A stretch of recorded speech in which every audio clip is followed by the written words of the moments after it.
All right, local swell truckers, how you doing? This is time to get it underway for Friday the 15th. And we're looking back August 5th, Tuesday, and we see all these sources of swell that we've been seeing for overlapping events currently. Now, this guy right here was the culprit for this southwest angled swell earlier this week. Let's start up the animations. You can see a lot of those fetches spinning, very active and in the TAS, and then they do sneak out to the east of New Zealand where we like them. There's been fetches under Tahiti. So again, south-southeast swell to southwest swell, with the bigger swells, of course, being from the TAS because they're longer period and refract and shoal on the reefs when they hit them. Furthering the animations all the way through here the coming week, there's more of these angles off to the north of New Zealand, and the closer these fetches are, the less swell to care of the open ocean swells. So that's why we've been seeing plenty long-lasting swells for this beautiful August. Okay, clicking them in, continuing on further, you can see more and more spinners, and it's been above average. Now, we'll stop the animations right here. Last Wednesday, the 13th, 2 days ago, take a look at that fetch. There's some near hurricane force winds in this puppy. Now, it is getting split by New Zealand. You can see the fetch is captured, but it does hug the east coast of New Zealand. That will be a limiting factor. However, we are still going to see 18 to 20 second forerunners. Wednesday, the 20th, peaking out at solid 2 to 4 feet from this puppy, and maybe even some refracting reefs up to 5 feet Hawaiian scale or near double overhead. We'll wait and see. For sure, though, 4 feet Thursday and into Friday, which is great news. We have 2 swells, one this coming up this weekend from the fetches I was showing you earlier for the Duke's Ocean Fest. They're going to score all the way through next Sunday, the 24th. Okay, let's resume the models. This is today's forecast, Friday the 15th. There's the swell hugging the East Coast a day later, as I was showing. Kicking the animations, you can see that captured fetch. Big storm way down under is tracking zonally, so we'll only see background energy from that. And then as we continue on, we can see this long-lasting fetch for a south swell, but the winds are light, so we're not going to see big swell from that. But we got good news here in the long haul. Take a look at that puppy. A beautiful northeast track towards the equator, and that one is going to be bumping us back up Thursday the 28th, and that one has potential to, again, be at least 4 feet Hawaiian scale or 2 to 3 feet overhead. We'll keep you posted on that as well. It's always good to check Surf News Network's 5-day forecast and the written big pictures. We can update that more often than the local swell tracker. Now, I wanted to go up to the North Pac, really showing 4 systems in the tropics. Way over here is Halong. This is going back August 7th. On my birthday, we were celebrating in the tropics with 4 systems. This was a super typhoon over here, Halong, that brought us west swell. This was Hurricane Genevieve. This was Iselle, and here's Julio here, all again going back just over a week ago. Clicking in the animations, you can see that Genevieve stayed put and brought us plenty of west swell, adding to the west swell trains from Halong, and that's what we saw earlier this week. And here is Julio here that, thank God, we dodged 2 bullets there. He passed us off 500-600 miles to the north. He's been hovering there all the way through Friday, bringing us in some out-of-season north swell. It has been firing up on the north shore. Julio has also disrupted the trade wind flow, making it just excellent for those northern exposures, and even on the east side, of course, it's just been firing as well with light winds and ton of north swell.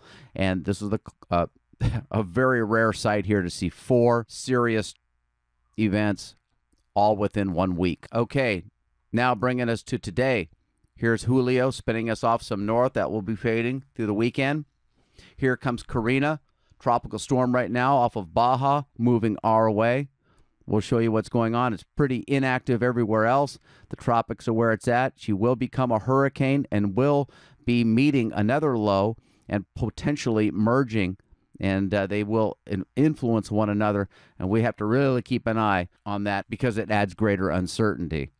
But as you can see, there's really not much going on out here for us, and we'll just be focusing on big east swell and a hurricane. All right, now the jet streams, thanks to Storm Surf, we've got the North Pac jet with a decent tilt. That'll be bringing us up some slight north-northwest swell for Saturday, Sunday. That's great news. Down under with the northern branches very dominant with a meridional or equatorial bound flow starting here. As I was showing you, that will steer that one system to hug the east coast of New Zealand and bring us up some good-sized waves next Wednesday, Thursday, Friday, Saturday.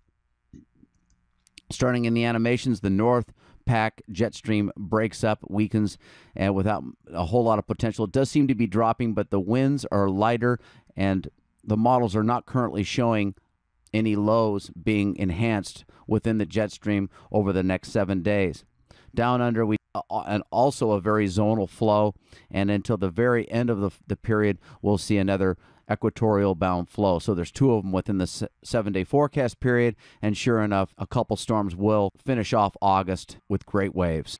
Okay, taking a look at the hand-drawn charts, we've got all these lows. Here's Carina heading our way. Here's Julio, 600 miles to our north and weakening. High pressures are rebuilding. Trades are refreshing. They'll be 10 to 25 through the forecast period. We're not really seeing a whole lot of swell from these low pressures, but maybe some 2.5 foot north-northwest over the weekend.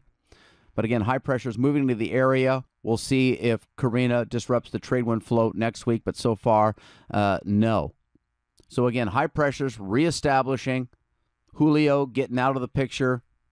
Tropics keeping potential for some more danger for Hawaii. Now we jump up to the water vapor loop showing features 20,000 feet up. You can see we're in a very stable air mass, the brown, dry, sinking air.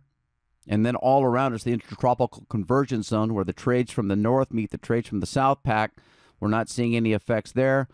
There's the storm. There's Carina over here developing strength in the tropics and beginning to move our way.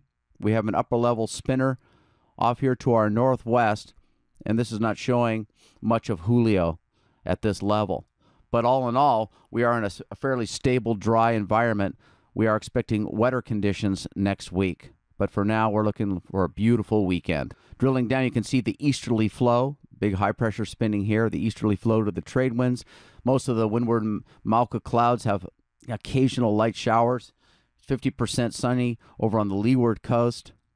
Again, here's Carina. I keep pointing her out. It's just a different view of what I was showing you. Drilling down, I'll tell you highs will be about 87, lows about 76. And here's the reflective loops showing the rain, which is mostly, again, confined to the windward and Mauka regions. And we'll finish off with a beautiful view of the overall wind patterns there. If you look closely, you can see the easterly wind flow to the trades. Julio spinning counterclockwise to our north, and it's still up to 3 feet for the country. Here's Carina off of Baja moving our way, and there's this beautiful storm hugging above New Zealand, bringing us plenty fetch for the upcoming week. And that is your local swell tracker. Thanks for being here. I'll be back next weekend right here. Mahalo.